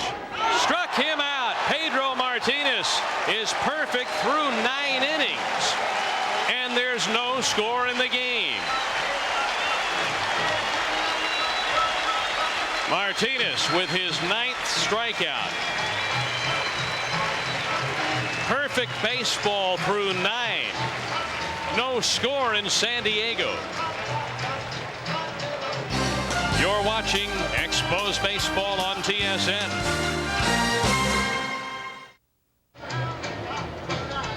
Well, you're looking at Pedro Martinez, who has pitched perfect baseball through 9 innings. He's thrown 92 pitches. Here's the catch. Well, it's the second out of the bottom half of the 9th inning. Tarasco stretched out to the max, pulls it in, and a tremendous catch to save Pedro Martinez, maybe from losing the ball game. You can see how he greets him in the dugout. Tarasco and Martinez. The Expos have the bottom third of the order coming up here, and Brian Williams is in to pitch for San Diego. Joey Hamilton, through 9 shutout innings, allowed just 3 singles to the Expos. A base hit in the first inning by Moises Alou, then nothing until the 8th when Lou Frazier singled, and Alou who singled in the 9th. So Hamilton out of the game now. No score in the 10th. Gresolanic 0 for 3. Well, for Joey Hamilton, his second straight good start against the Expos, and he came away with a no decision in his last start, and the Expos rallied to win that game. Brian Williams in here, another hard thrower. This time coming out of the Padres bullpen. He had been a starter from time to time for Houston. Ball and a strike to Gresolanic. 1 and 2. Of course, the last National League perfect game was Dennis Martinez's game. El Perfecto, July 28, 1991, just up Interstate 5 at Dodger Stadium. Gresolanic down on strikes for the second time, first time facing Williams. 1 down in the 10th inning. And Shane Andrews up.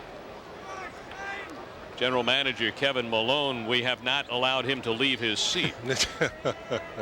I don't think he wanted to leave, actually. No, this is... Kevin, have you ever seen one? A perfect game? No, I have not. Pitch is low and a ball. Well, you're in good company. Most people have not. Those that have had that opportunity are the privileged few. In the dirt. 2-0.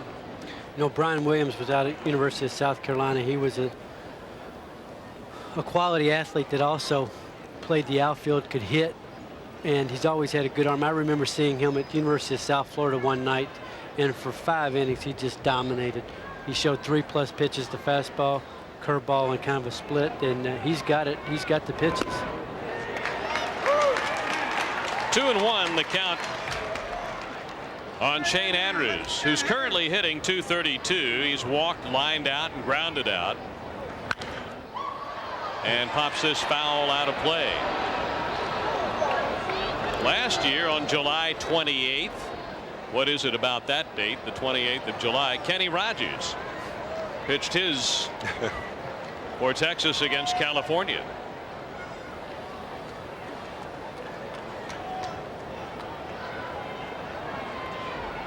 Two inside. Well, Dave, as I mentioned earlier, the fact that when Dennis Martinez was pitching his perfect game against the Dodgers, it was quite evident that the Expos was going to win that game. I think they won it 4-0. But the Padres still have a shot here, and that's why the Padre fans haven't turned to Pedro Martinez's favor. Hit number 4 for the Expos, a base hit to left by Shane Andrews. And Pedro Martinez will come to the plate. See how the fans react. Standing on the right side.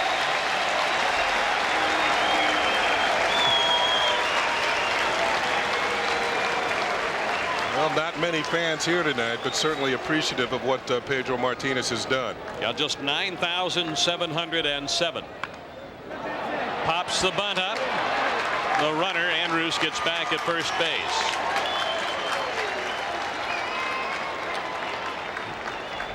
Two down. Andrews at first and Lou Frazier the batter. Not a good bunt attempt by Pedro here as he pops it in the air. You can see Williams had plenty of time to get under it. Might have thought about letting the ball drop and the possibility of getting a double play.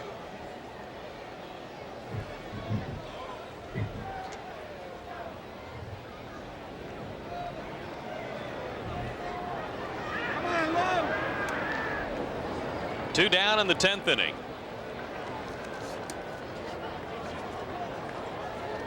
The Expos are playing their 5th extra inning game. They've won 1, they've lost 3.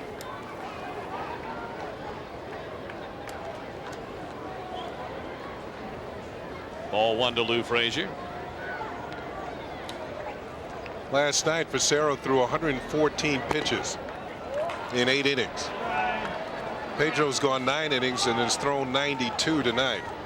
So you got to figure that the Expos would at least let Pedro get to that 114.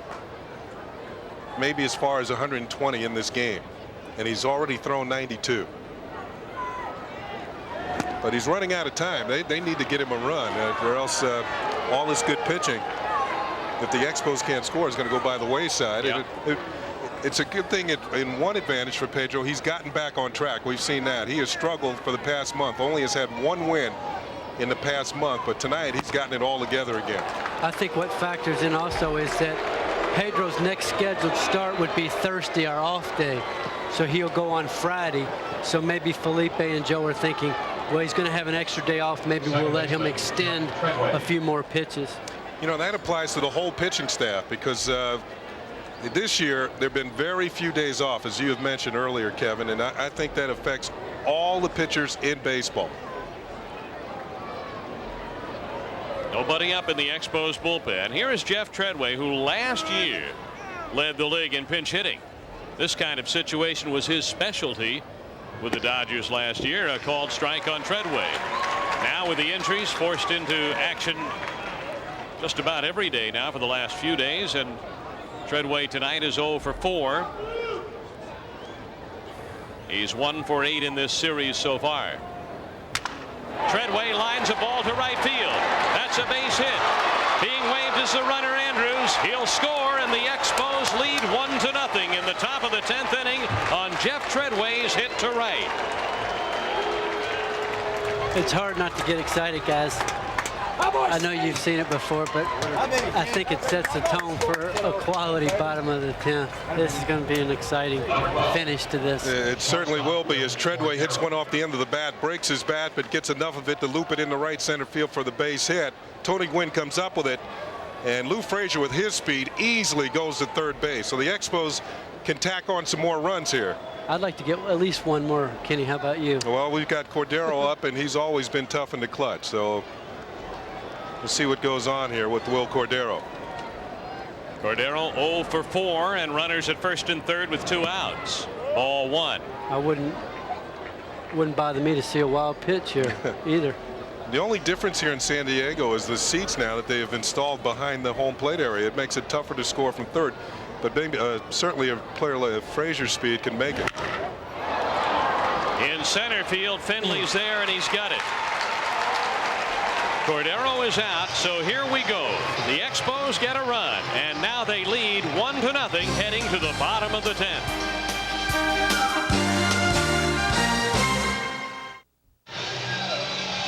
Dave Van Horn along with Ken Singleton, and having joined us in the booth a few innings back, Expos Vice President and General Manager Kevin Malone. And Pedro Martinez, who is perfect through 9, will go after the top of the order, and here's a look at Pedro. Well, Dave, I think you had a key phrase there when you said the top of the order. 3 of the toughest hitters in the league, Bip Roberts, Steve Finley, and Tony Gwynn, face Pedro here in the bottom half of the 10th inning. Tony Tarasco with 1 out in the 9th saved the perfect game bid with this catch, robbing Scott Livingstone, pinch hitter. See, ordinarily when you're trying to finish off a no-hitter or a perfect game, you're dealing with the bottom of the order, because that's who the hitters are that come up in the bottom half of the 9th inning. But see, this has gone into the 10th. Now Pedro has to deal with the top half of the order. And I mentioned Bip Roberts has always been tough on the Expos, although tonight he's 0 for 3, just like everybody else. Into the bottom of the 10th inning, and we'd like to welcome viewers on ESPN from coast to coast as Pedro Martinez makes his bid for a perfect game. We're in the 10th inning, 1-0 Expos. Roberts, Finley, and Gwynn, the top of the Padre order. Roberts, who has been an Expos killer, 0 for 3 tonight, but batting .346 on the year. A ball and a strike to Roberts. Roberts lines a ball right field. It's going to drop in. An extra base hit for Bip Roberts. He has a double, and the bid for the perfect game comes to an end in the 10th inning. 95 pitches thrown by Pedro Martinez. And Mel Rojas is up in the Expos bullpen. You got to feel that when any pitcher's got a no-hitter or a perfect game going, for that matter, tonight with Pedro, that the first hitter of every inning is the toughest, because he's sat for a while. The pitcher has sat for a while, now has to get back in the groove. And Bip Roberts is as tough as anybody in this league when he's leading off an inning, because he has a small strike zone, and you have to throw strikes before he's going to swing the bat. Pedro watching that ball drop in, and then moves to back up at second base. He was as focused there on the game action as he was when Tarasco made the saving catch in the last inning. Virtually no reaction whatsoever. And here comes Mel Rojas. Here's a look at Roberts, and I mentioned an Expos killer. .345 for his career against the Expos.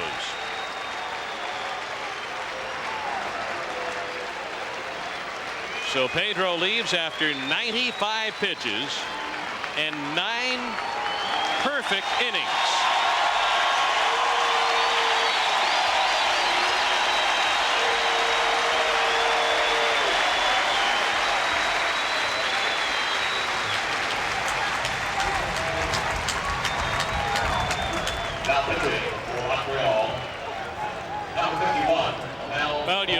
Pedro Martinez, and he has the lead. He can win this game, and it is up to Mel Rojas to try to ensure that victory for Pedro and the Expos. You can't help but think back when you look at what Pedro has done tonight. Ken, does this give you an even greater appreciation for what Harvey Haddix did in 1959 when he pitched 12 innings of perfect ball? Perfect ball against a tough ball club like the Milwaukee Braves. Joe Adcock, Billy Bruton in those days, Hank Aaron, of course, Eddie Matthews. They had some quality hitters on that ball club, and for somebody to pitch 12 innings of perfect baseball against a team like that shows you what Harvey Haddix had to go through way back when. Pedro Martinez tonight had some tough hitters to deal with. Bip Roberts, #1. We showed you what he does against the Expos. Tony Gwynn's going to hit this inning. And I think Felipe did the right thing by taking Pedro out, getting Mel in there. You know, he was going to go as far as he could with him as long as he kept getting people out. Then Mel has to come on, and Felipe's thinking is, we've got to run, we've got to win this game. It's a day game tomorrow. We'll come back and go for the sweep. 1-0 Expos in the 10th inning. Mel Rojas into his 16th game, a 1-1 record, 10 saves, and 21 strikeouts in 20 1/3 innings of work. And Steve Finley coming up. The tying run at second, nobody out. Pedro Martinez.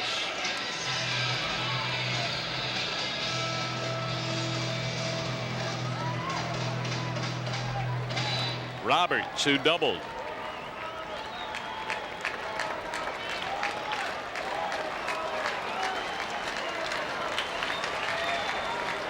Steve Finley, an excellent bunter. He's also hit in 10 of his last 12 ball games. See Grzelcyk at third, hit on the grass. Shane Andrews even with the bag at first. If Finley doesn't swing and try and pull the ball and move Bip Roberts over to third, he is likely to drop one down and get him over to third base for Tony Gwynn. Greg Nettles with the signs. You know, we mentioned the Martinez game, of course. 2 days before the Dennis Martinez perfect game, July 26, 1991, the Expos started Mark Gardner against the Dodgers. A strike called on Finley. Gardner lost a 9-inning no-hitter when the 10th inning leadoff batter Lenny Harris singled over the mound on the infield to break up a no-hitter in the 10th inning for Expos right-hander Mark Gardner, now with the Florida Marlins.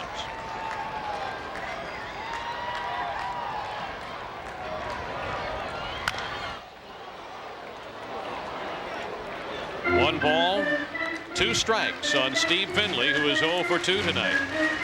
Saw that Finley was very quick on that pitch inside. He's trying to pull the ball. But the quality pitch from Mel Rojas is that split finger. That goes down and away from left-handed hitters. It's a very tough pitch to pull if Mel throws a good one.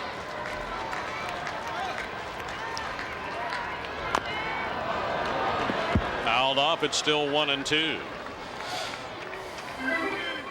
Not only does Mel have a good downward break with his splitter, it's also one of the hardest in the league. So it looks more and more like that fastball until you go to swing at it. Then the bottom falls out of it.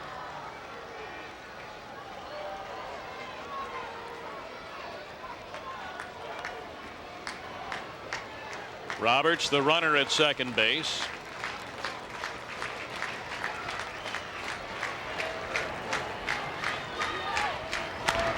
A foul ball straight back.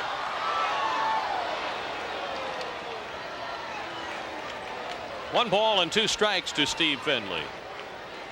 I think back to the fans back in Montreal who've stayed up late the last couple of nights to watch their ball club on TSN. Certainly well entertained with the pitching. Not only by the Expos, but by the Padres as well.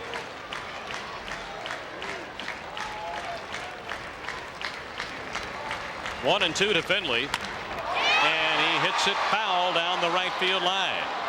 Well, you mentioned just a moment ago, Ken, he's trying to turn on a ball. Well, Finley's got a quick bat. He's a good all-around ball player.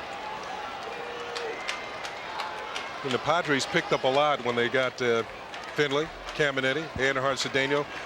not only offensive type players that can help you with the bat, but players who can play their position.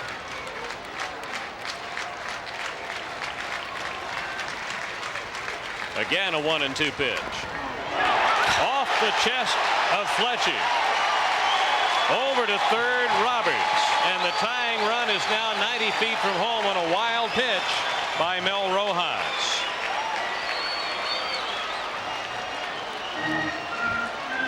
When you talk to Mel and you talk about his split finger, you ask him out of 5, how many split fingers would be quality? He said 4 good ones. This might have been that one bad one that he was talking about. In the dirt, off the chest protector of Fletcher. Getting back to the screen.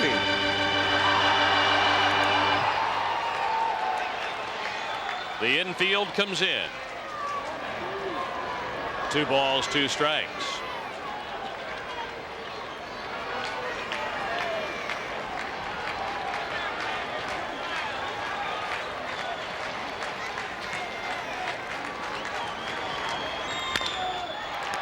Andrews holds the runner, gets the out at first base. 1 down. Tony Gwynn, the batter. Right fielder, number 19, Tony Gwynn. Pedro Martinez with Carlos Perez seated alongside. Here's Tony Gwynn, whose brother Chris Gwynn was the final out in Dennis Martinez's perfect game.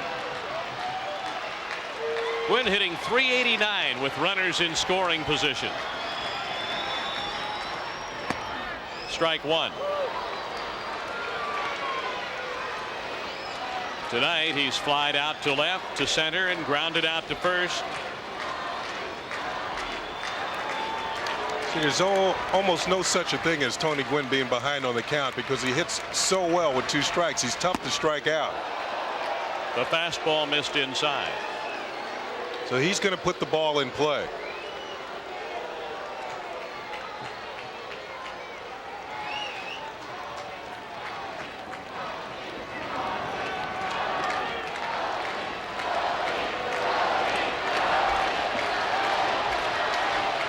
A ball and a strike.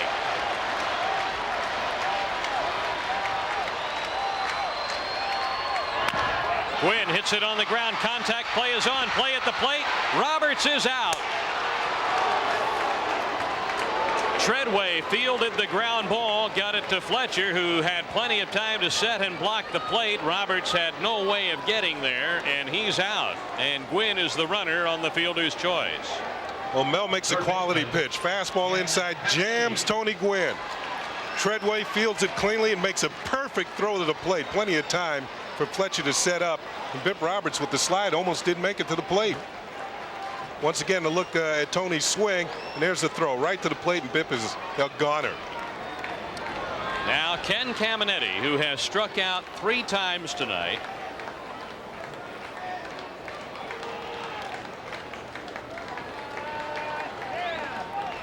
Two down. The Expos leading 1-0.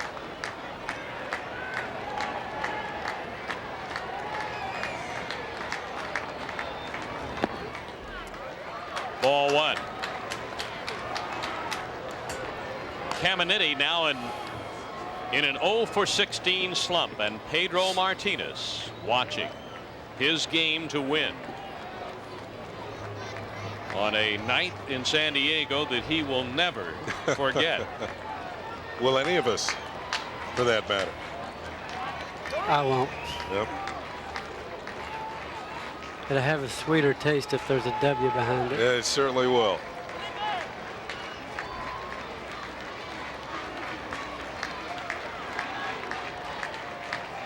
Gwynn at first is the tying run. Strike 1 to Caminetti. Here's that nasty splitter, and what that sets up is the high fastball that Caminetti's been missing all night long. And Mel has the type of speed to get one up there about 91, 92. But I think in a way you want to stay away from that because he might catch one of those. You know, too, one of the keys to this game might have been the 9th inning of last night's game. Mel Rojas had started to warm up and would have come in had it been a low-run game. But Sean Berry hit a pinch hit grand slam, blew the game open in the ninth to beat the Padres 7-1. And as soon as that ball left the park, Mel Rojas sat down. Felipe saved him, used Tim Scott to close out the game so that he would have a fresh Mel Rojas for tonight.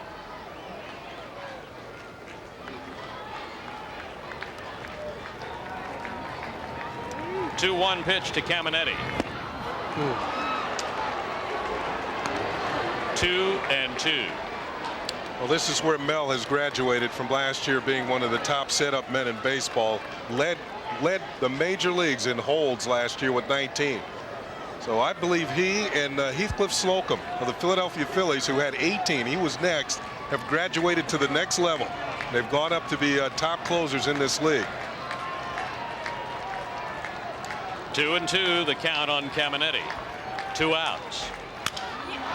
In the air, the third baseman Mark Gresolonic under it. That's the ball game. Pedro Martinez and the Expos have beaten the Padres 1-0. Martinez and Rojas combine on a 1-hit shutout. Pedro was perfect through 9. And it's a 1-0 10-inning win for the Expos over the Padres.